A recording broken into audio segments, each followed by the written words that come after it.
Hello and welcome to Scale Down Customs. On the workbench today is going to be a kit by Lindberg. This is the 63 Cougar II.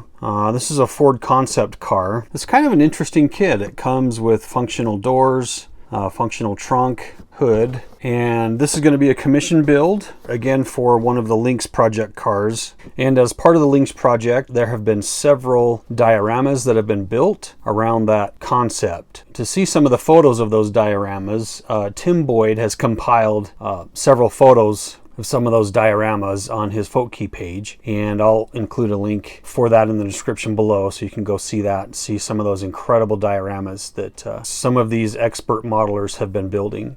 So even though the kit does have functional hood, doors, trunk, those are all going to be sealed closed because this kit is for photography purposes only. So it's just going to be a static model. So to start building the model, of course, like I do on everything else, we're just going to work with getting the parts. I've already washed the parts to get any remaining contaminants, release agent removed from the parts. And I've started a little bit of body work on the car, just kind of sanding it down, getting some imperfections filled in with some putty, some of my wild scribing lines filled in as well. So just getting some parts ready for primer. So we're going to continue on with that. So this model is a scale replica of an actual car that was one of three cars constructed for the 1962-1963 Ford Division's X-Car concept car program, the Cougar II, the Allegra, and the Mustang II. This model will be displayed in the Lynx project to illustrate an entirely fictional but plausible part of the Ford Motor Company corporate concept car history in the early 60s.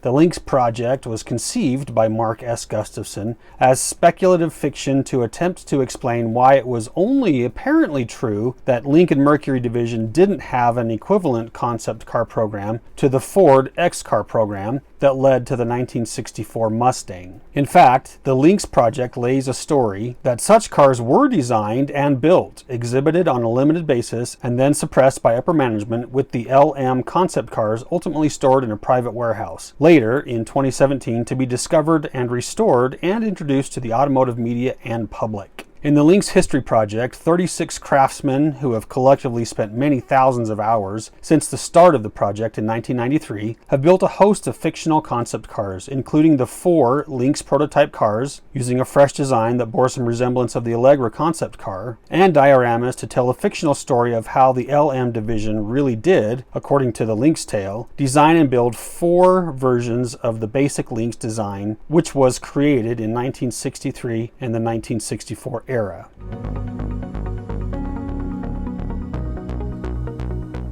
All right, so I got the doors in, the hood on, the headlight covers on. The doors didn't line up as smooth as I wanted them to, but I also want to get these pieces put in as well, because I'm not sure how much of the chassis will fit in there with the front and back roll pans on there. So what I want to do is I've got all my parts painted up, so I'm going to start assembling the chassis so that I can get the chassis to the point where it would install into the body, get that installed temporarily, and see if I can get these pieces glued on so that I can paint the body with these pieces on and smoothed into the body so that I can get the body smoothed off as much as possible. So that's what I'm going to do. So we're going to start assembling. This is a little bit backwards of how I do a build, but we're going to start assembling the chassis first and then get it installed into the body temporarily and see if I can fit the rest of those panels to get a good even paint on the entire body. So let's start assembling some pieces.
All right, so I got the chassis fully assembled, the engine, the drivetrain, the interior installed, the dashboard, instrument panel, all that stuff done, and I put it inside the body.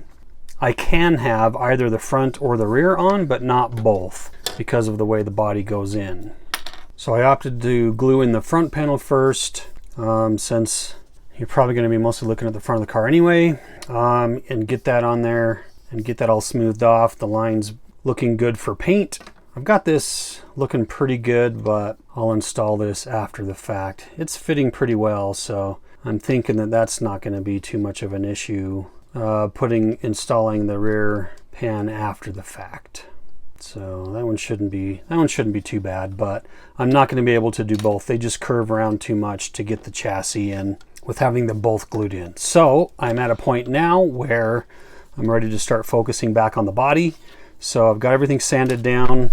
Since I've got a little bit of repair work, I did go over it with a little bit of the UVLS clear from Createx, just to give it a little bit protection, another layer of insulation between any solvents for reactivating the putties after the paints go on. So after I get the coat of primer on there, then we can, again, I'm going to use that as a guide coat because I've already got some spots where, again, with these older kits, there's just a lot of work to get these bodies up to where they need to be. And of course with the doors, they just didn't totally fit right, as is pretty typical with kits that come with doors that open. And so I'll have some work to do to kind of get those smoothed off and lining up with the body a little bit better. So primer for the guide coat, then the body work really begins prior to primer and paint. All right, so I got my primer guide coat on, and I can already see I've got a low spot in the door there, a little tiny bit on this side. So we're gonna start sanding this down and seeing how much body work we need to do.